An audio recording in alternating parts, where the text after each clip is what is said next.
Spencer Lazari here. I'm on the phone with Shane Tyner. You had an interesting happenings at your fight at Fight Lab Promotions in Charlotte, North Carolina a couple weeks ago against Kenneth Pitt Crowder.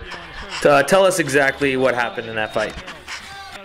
Well, I come into the fight and it ended up on the ground, and in the second round it went to the ground, and Crowder was trying to land some elbows, and one of the elbows connected with my ear and took a chunk of my ear off. Yeah. It was cauliflower pretty good. How was the pain, when he got hit with that elbow?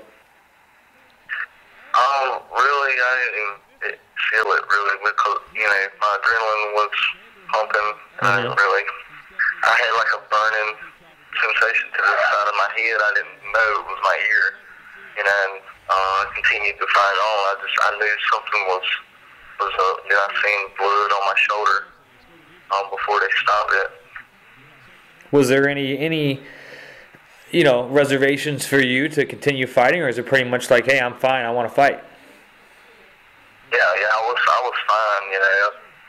My ear was burning, but I mean it wasn't to the point that I couldn't continue to fight.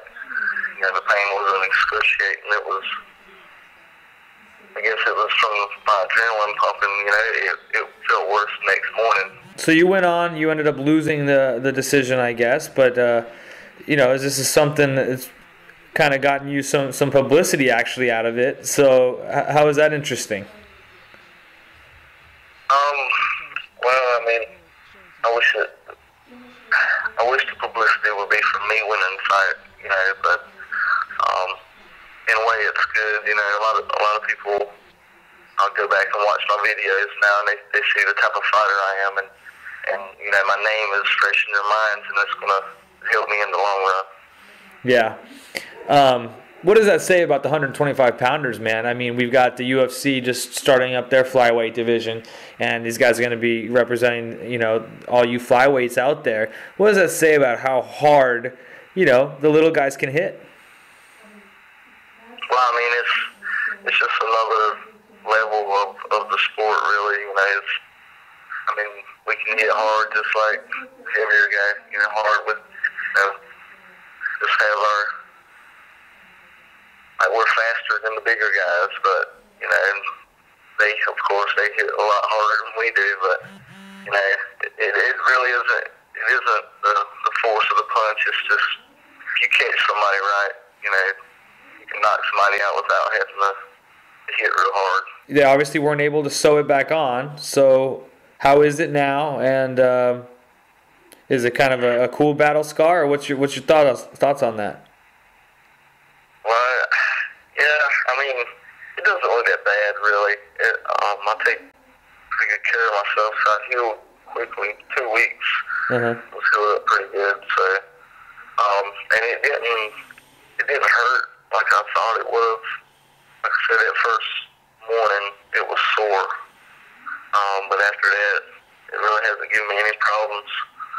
Is it it's basically the top of the ear kind of is what came off, I assume? Yeah, it's like the top curve, where your ear rolls over. That's where mine was collied at, and that's basically what was ripped off. So you think because of the cauliflower is part of the reason why it came off the way it did? Yeah, I think that had something to do with it. I've had a lot of problems with that ear leading up to that fight. I've had it sewn. I've had my skin sewn back to my cartilage a couple times, trying to get rid of the collie. And I've had a lot of pain in that ear. I had infection in the ear one time,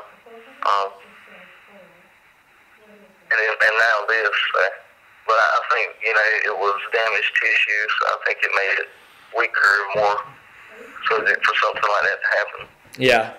Well, you've got a little bit in common, somewhat with Evander Holyfield now. You can right? Yeah, well, I think he had his ear reattached. He did, I think. Yep, I think you're right. So why didn't they try to do that? Why didn't they try to do that? It just wasn't happening. No, it was ripped up pretty bad.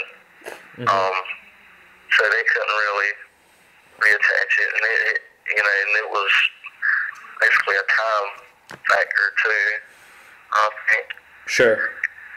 And it wasn't really anything they could do but sew it up. They told me I could go have plastic surgery and try to have my ear back, but as long as I'm fighting, there's no use in doing anything like that. Yeah. Did they even have to stitch anything? Yeah, I got 15 stitches. They just sewed, across the top where it was ripped off at. Okay. So you've got a fight, I understand, in March. You're 2-2 right now, right? And trying to get back in the win column here, right? Yeah, that's right. Talk about your upcoming, where you're fighting and who you're fighting against. I'm fighting in Greenville, South Carolina for Quest for Glory Championships. And I'll be fighting Jimmy the Prowler Fowler. He's got a 3-1 record, and it's sort of like a contender match for a tournament for the flyweight belt. Nice. Well, what are your thoughts? I'm curious. Do you watch a lot of the flyweights, and are you excited to watch the UFC next weekend where the 4-man tournament kicks off? Oh yeah, most definitely. That's being a smaller guy. It's before there was ever a flyweight division. My chances of making it to the UFC were slim, but now that they've opened my division up, it's changed my future possibilities. Yeah. So, it's exciting. It gives me something to work towards. Do you know much about those guys? And if so, what kind of predictions can you give us? Ian McCall. Yeah. In the tournament, and I've watched some of his fights, and he was an awesome fighter. I'm pulling for Ian. Yeah. I've seen his fights, and I know he'll bring it. Yeah, man, he's really well-rounded. Well, cool, man. Anything else you want to say? Really, I'd like to thank my sponsors, Conflict Fighting. I want to thank Southern MMA Management and Hero Tattoo. All right. Well, we'll look for you, getting back in the ring there in March, and keep an eye on you, and keep the other ear attached, brother.